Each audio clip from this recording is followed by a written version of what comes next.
दोस्तों, आज की कहानी आपको सोचने पर मजबूर कर देगी। अक्सर हम कई मौकों पर कुत्तों का नाम लेकर मिसाल दिया करते हैं। किसी को गाली देते हैं तो कुत्ते के नाम जुबां पर आता है। गाली आदमी को देते हैं पर नाम कुत्ते का बदनाम होता है। क्या कुत्ता इतना गया गुजरा जीव है? हमने उसे कभी खिलाने पिलाने के बारे में तो नहीं सोचा। चाहे कितने ही दिन से भूखा द्वार पर पड़ा हो, लेकिन हमें कभी उसका नाम इस्तेमाल करने में लज्जा नहीं आई। आपसे निवेदन है, 10 मिनट का समय निकालकर इस कहानी को जरूर सुन लेना। शायद आपकी सोच बदल जाए।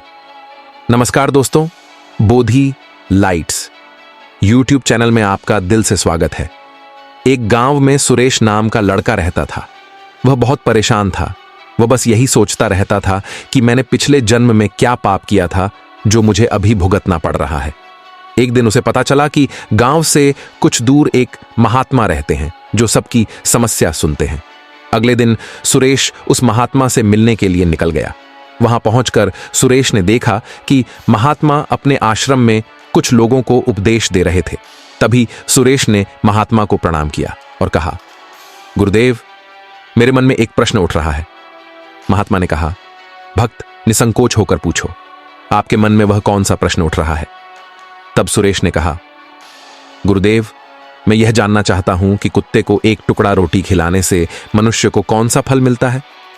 तभी महात्मा ने बताया, अगर मनुष्य कुत्ते को एक रोटी खिलाने के 8 फायदे जान जाए तो कभी दुखी नहीं होगा। भक्त, कुत्ते को एक टुकड़ा रोटी खिलाने से मनुष्य को 8 फायदे होते हैं तथा जो भी मनुष्य इन फायदों के बारे में जान जाता है उसका जीवन धन्य हो जाता है और उसका जीवन में कभी दुखों का सामना नहीं करना पड़ता है। जो भी मनुष्य पृथ्वी लोक पर कुत्ते को एक टुकड़ा रोटी खिलाता है उसे 8 फायदे होते हैं और वह जीवन भर सुखी रहता है और उसे मृत्यु के बाद मोक्ष की प्राप्ति होती है। महात्मा ने कहा, भक्त, तुम्हें एक कहानी सुनाता हूं, ध्यान से सुनना, फिर तुम्हें सब पता चल जाएगा। एक समय की बात है। एक काले रंग का कुत्ता था। वह बहुत ही लाचार था और भूखा प्यासा था। वह गांव में सभी के घर घर जाता था, परंतु उसे कोई भी व्यक्ति रोटी का एक टुकड़ा भी नहीं देता था। वह भूख के मारे इधर उधर घूमता रहता। एक दिन वह गांव के बाहर नदी के किनारे एक आर्षि के आश्रम पर पहुंच गया और आर्षि से कहने लगा, हे मुनिवर, मुझे लगता है आप बहुत ही विद्वान तथा ज्ञानी हैं, इसलिए मैं भूखा प्यासा आपके पास आया हूं। कृपा करके आप मुझे एक टुकड़ा रोटी का दे दीजिए जिसे मैं खाकर अपनी भूख को शांत कर लूं। तभी वह अर्षि कहते हैं, हे स्वान, क्या तुम्हें गांव में एक टुकड़ा रोटी का किसी ने नहीं दिया जिसे तुम खाकर अपनी भूख मिटा सको? वह कुत्ता आराशी से कहता है, हे मुनिवर, मैं आपको क्या बताऊं, आप मेरी बातों पर विश्वास नहीं करोगे।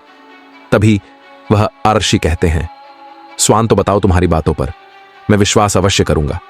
मुझे तुम बहुत ही लाचार दिखाई पड़ते हो। तभी वह कुत्ता कहता, ठीक है मुनिवर, मैं आपको अपनी बीती बताता हूं। कुत्ता आर्षि से कहता है, हे मुनिवर, दुनिया के लोगों, हम पर रहम करो।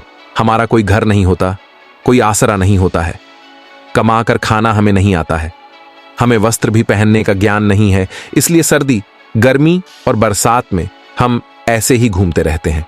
हमें पढ़ना लिखना भी नहीं आता।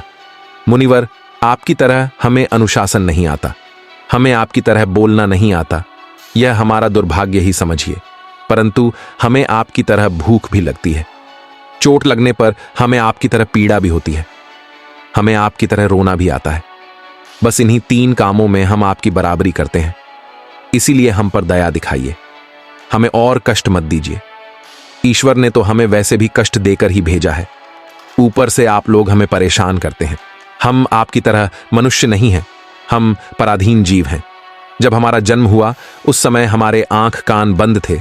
कह नहीं सकते कि उस समय आपके जन्म पर जैसे नाच गाना होता है, बाजे बजते हैं, खुशी मनाई जाती है, हमारे जन्म पर भी यह सब हुआ होगा। हमारे जन्म पर किसने खुशी मनाई होगी? हम जिस बिछौना पर थे वह रुई का नरम तो था, सर्दी बिल्कुल नहीं लगती थी। मैं मन में सोच रहा था कि किसी बड़े घर में पैदा हुआ हूं, लेकिन जब हमारी आंख खुली तो मैंने देखा कि हमारी मां, जिसे आप लोग कुत्तियां बोलते हो, वह अपने 5 बच्चों को छाती से चिपकाकर एक राख के ढेर में पड़ी थी। हम 5 भाई थे, बाकी 4 भाई तो लाल और भूरे रंग के थे। मैं अकेला ही काले रंग का था, सबसे छोटा में ही था, इसलिए कमजोर था। मेरी माँ हम लोगों के पास कम ही आती थी, क्योंकि उसे भी अपनी भोजन की व्यवस्था करनी पड़ती थी। यदि वह न खाती तो हमें दूध कहाँ से पिलाती। उस एक माँ पर हम 5 भाई निर्भर थे। वह बेचारी अपने भोजन के लिए इधर उधर दौड़ती रहती थी। कभी भोजन मिल भी जाता था, कभी नहीं भी मिलता था, लेकिन वह हमेशा हम 5 का बड़ा ख्याल रखती थी। आखिर वह हमारी माँ थी। वह रात भर जाग कर गांव की रखवाली करती थी। किसी की मजाल नहीं थी कि कोई अनजान आदमी बुरी नीयत से गांव की तरफ भी झांक जाए। दूसरे गांव के कुत्ते भी हमारी माँ के डर से गांव में नहीं आते थे। गांव के किसी किसान के खेत में कोई जानवर खड़ी फसल खाने आते तो हमारी माँ उसे दौड़कर भगा देती। गांव वालों के लिए इतना सब करने के बाद भी कोई कोई मनुष्य तो हमारी माँ को भोजन तक नहीं देता था। भोजन के लिए हमारी माँ को मजबूर होकर छीना झपटी करनी पड़ती थी।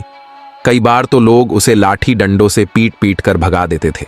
बेचारी उस दिन भूखी प्यासी रहकर पेट की आग से जलती रहती थी।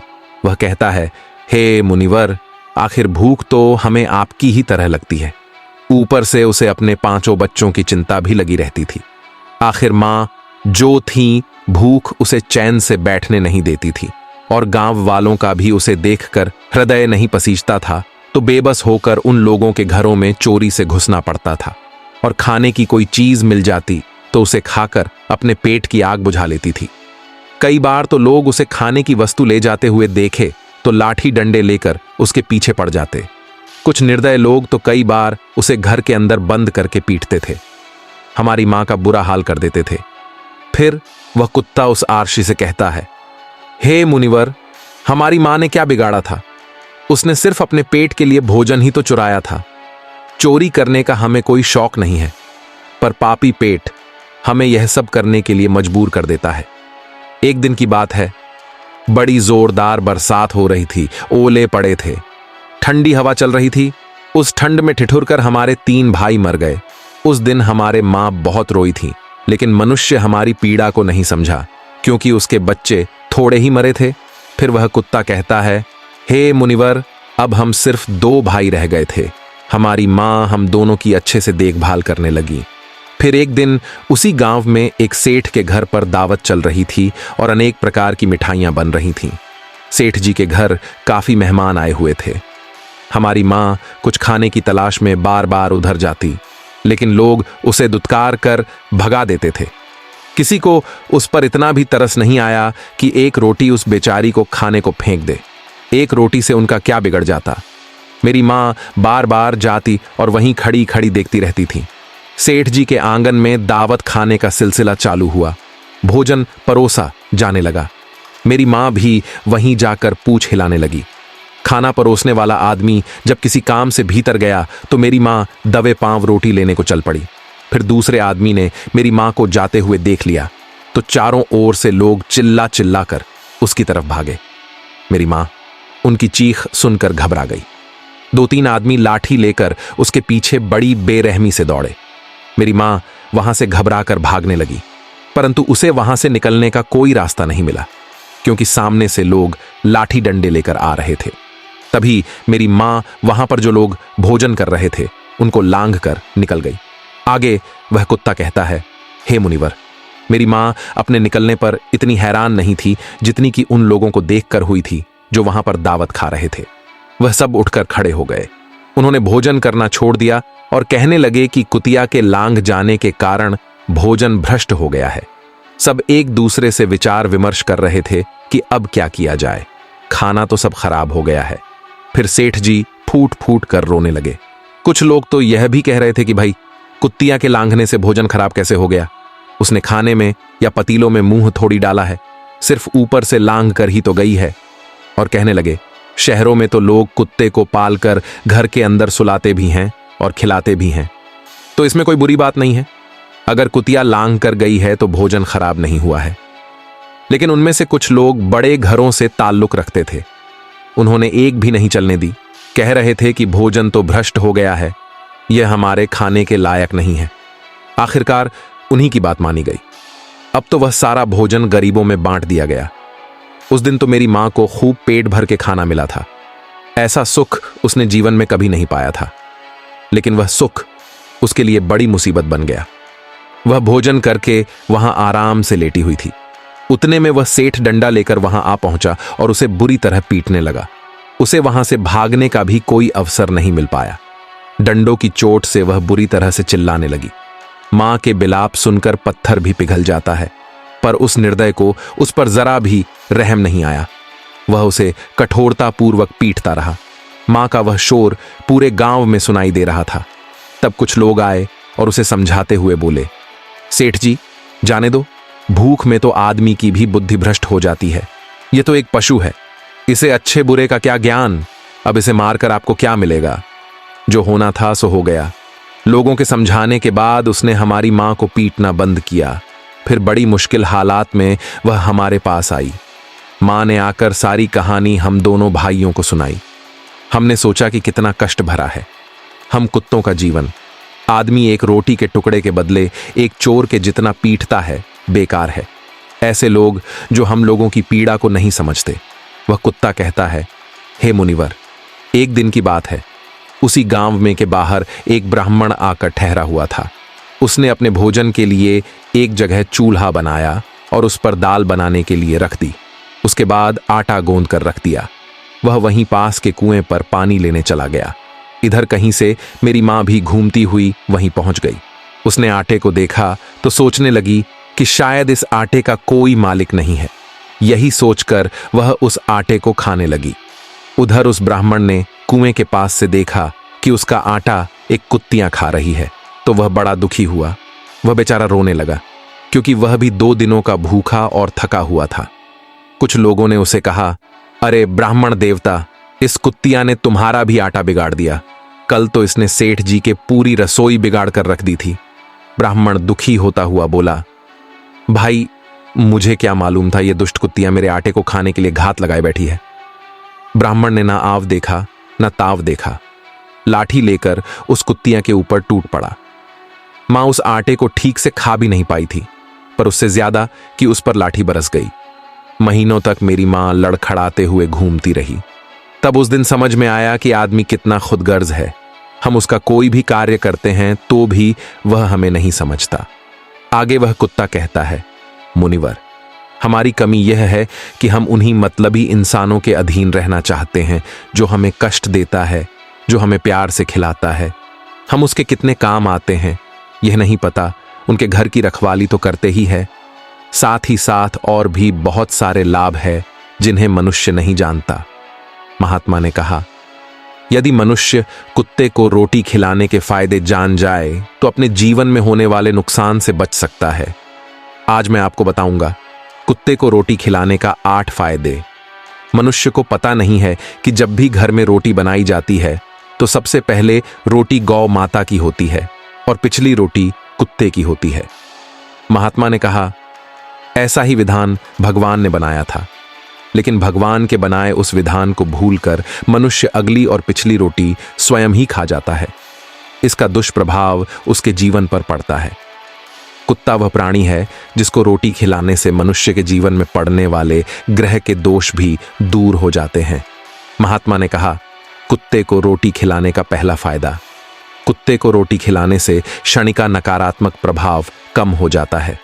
शनि ग्रह जब अपनी कुदृष्टि डालता है तो हर मनुष्य बर्बाद हो जाता है। जिस व्यक्ति पर उनकी महादशा का आरंभ हो जाता है तो बने बनाए काम अपने आप बिगड़ने लगते हैं और वह मनुष्य आर्थिक तंगी का शिकार हो जाता है। उस स्थिति में व्यक्ति यदि कुत्ते को रोटी खिलाता है तो उस पर शनि का प्रभाव, दुष्प्रभाव बहुत ही कम हो जाता है। कुत्ते को रोटी खिलाने का दूसरा फायदा, कुत्ते को रोटी खिलाने से भाग्य आपके पक्ष में हो जाता है। आपके घर के अंदर नकारात्मक शक्ति नष्ट हो जाती है।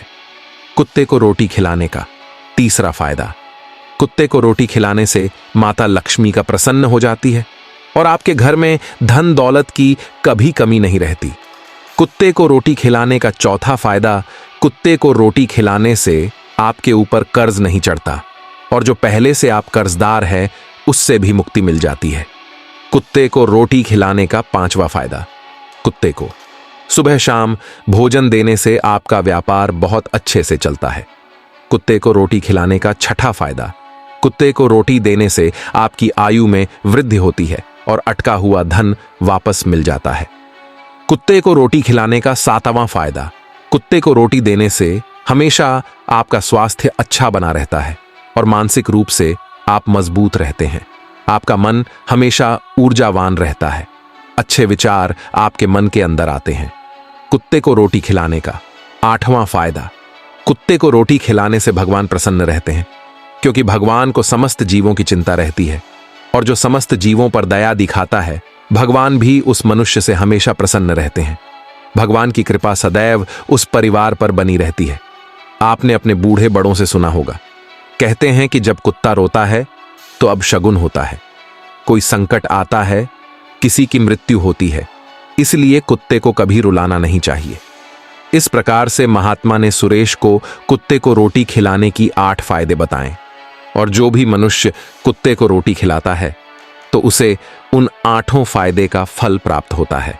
दोस्तों, आपने आज के इस वीडियो से क्या सीखा वह मुझे आप कमेंट में बता सकते हैं। इसी के साथ में उम्मीद है कि आपको आज की वीडियो पसंद आई होगी, तो इस वीडियो को उस इंसान को शेयर करें जिससे यह कहानी सुनने की जरूरत है, और उसी के ठीक बाद चैनल को सब्सक्राइब करें। तो चलिए फिर मिलते हैं ऐसी एक और नई वीडियो में एक नए मैसेज के साथ। तब तक के लिए अपना ख्याल रखें। धन्यवाद और नमो बुद्धाय।